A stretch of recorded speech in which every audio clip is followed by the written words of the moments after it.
Philip Ryder presenta Capitalismo para Todos, audiolibro completo en español, escrito por Alberto Mansuetti, prólogo por Alejandro Terán Martínez, narrado por Eddie Laván. Derecha liberal, capitalismo para todos, todo lo que quieres saber sobre el liberalismo clásico, las 5 reformas y la gran devolución. 60 respuestas breves y sencillas a 60 preguntas que nos hacen.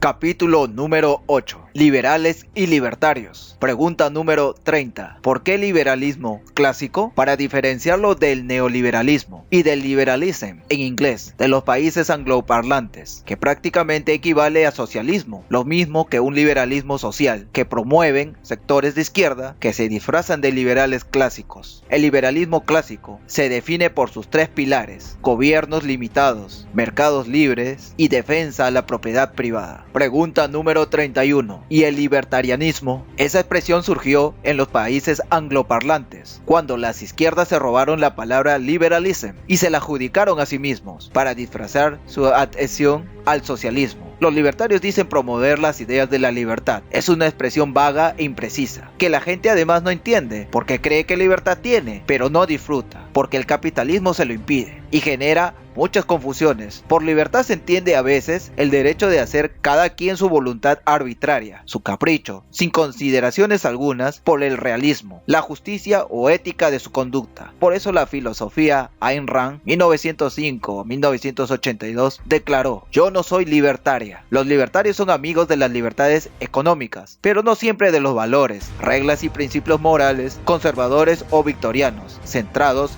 en el matrimonio y la familia, que según piensan los liberales clásicos, conservative en inglés, brindan marco propio a los mercados libres, y que son socavados y finalmente destruidos por el estatismo en la economía y el irrespeto por las libertades personales y la propiedad privada.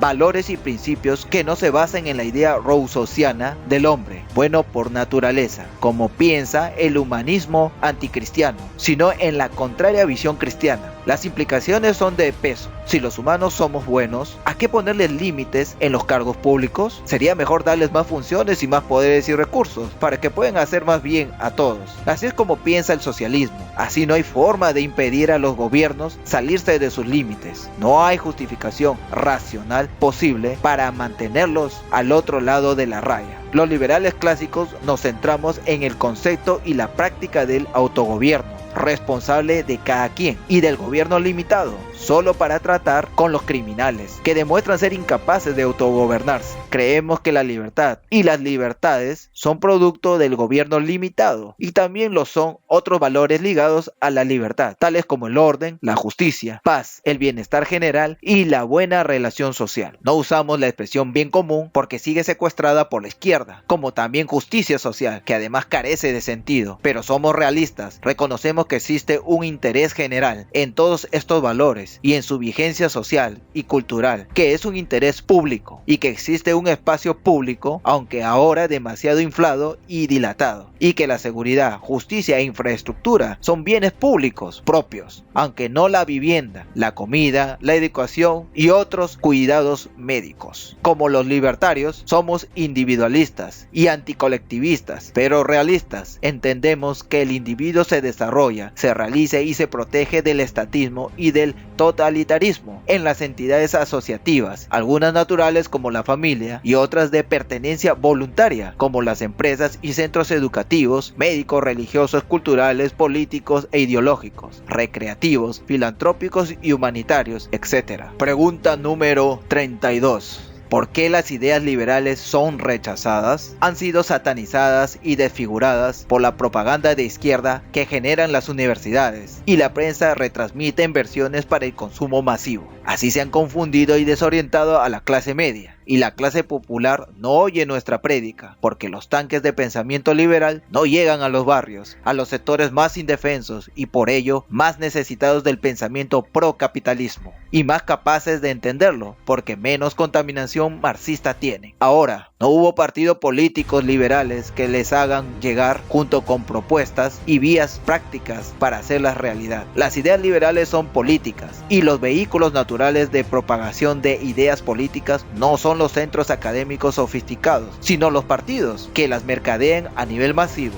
una vez que empaquetan en programas y medidas sus planes de gobierno que ponen a la vista del gran público. Hasta ahora las izquierdas son las únicas que lo han hecho, y hacen muy bien, lamentablemente. Para colmo, han esparcido en la cultura el morbo antipolítico y de odio irracional a los partidos, y hasta ahora de adversión a la democracia, o al menos a la democracia representativa clásica, sea parlamentaria o presidencialista, propia de la república, que los socialistas siempre tildaron de burguesa. Esta vena antipolítica, aunada al relativismo, obra como cortina de humo, encegueciendo a la gente, mientras todas las izquierdas, de distintas tonalidades y estilos, siguen haciendo su política perversa, ofreciendo falsas soluciones para los problemas que ellas mismas han creado, con sus partidos ocultos tras la fachada de los movimientos populares, y sus políticos disfrazados de activistas sociales que dicen no ser políticos, pero siempre van de candidatos a los comicios. Más que rechazadas, las ideas liberales son, antes que nada, desconocidas para la inmensa mayoría de la gente. En este enrarecimiento clima antipolítico, casi no hay espacio para las ideas liberales. La política es sucia, es uno de los mantras que se oyen siempre, sobre todo en la clase media. Lo repiten los libertarios y los cristianos despistados. La verdad es que la política no es sucia. La sucia es la politiquería, forma muy degradada y primitiva de política, a la cual nos ha llevado a la hegemonía colectivista. Es sucia, es brutal y a menudo cruel, soez y bárbara. Bandas de salvajes que se devoran entre ellas por el botín, así la definió la citada filósofa ruso-americana Ayn Rand. Ahora, todo lo domina la histeria anticorrupción y los medios de prensa se hacen eco del circo y el escándalo. En países como Argentina, en estos tiempos la clase media histérica se monta su casa de brujas en tribunales contra los peronistas. Son unos ladrones, mismos que en próximas elecciones pueden ganar posiciones e incluso la presidencia. La politiquería rehúye a la discusión ideológica. Quiere hacer de la política un proceso judicial, por corrupción o por fraude, etc. En Venezuela hay salida a mediano plazo, pero no va a ser posible si desde ya no cerramos la puerta, repitiendo histéricos que el chavismo no es un asunto político, es una banda de criminales. Así no habrá salida, porque si se trata de crimen, entonces no puede haber nada parecido a un proceso de transición, cuya naturaleza es eminentemente política, no penal ni judicial, y la transición desde el comunismo para ser exitosa incluye una medida de negociación. Los liberales criminalizamos las ideas del socialismo y el comunismo, no las personas. Nuestra demanda es capitalismo para todos, no procesos judiciales contra fulano o mengano. Así, los liberales en Europa Oriental pudieron sacar al comunismo a sus países en los años 80.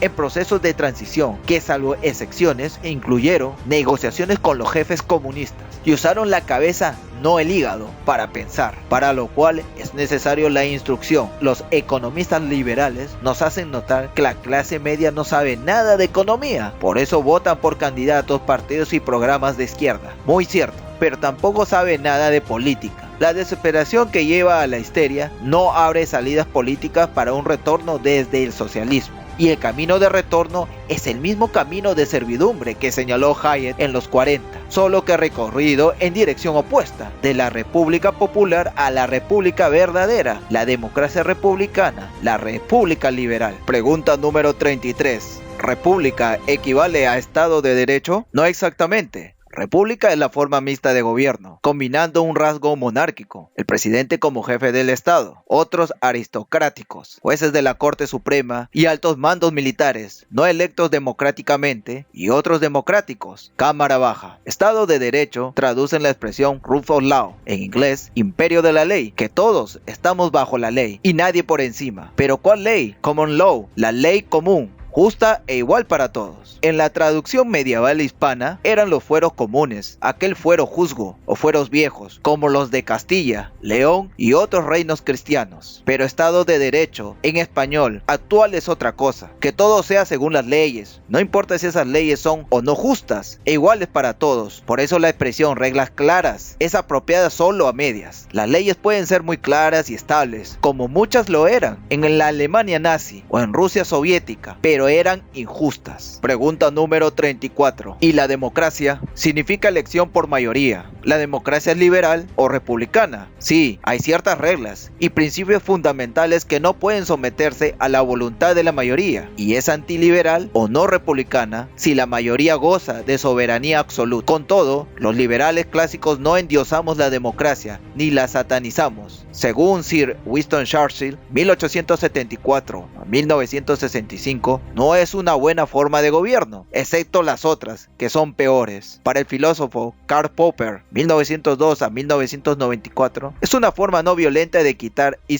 sustituir un mal gobierno, mejor porque evita el derramamiento de sangre.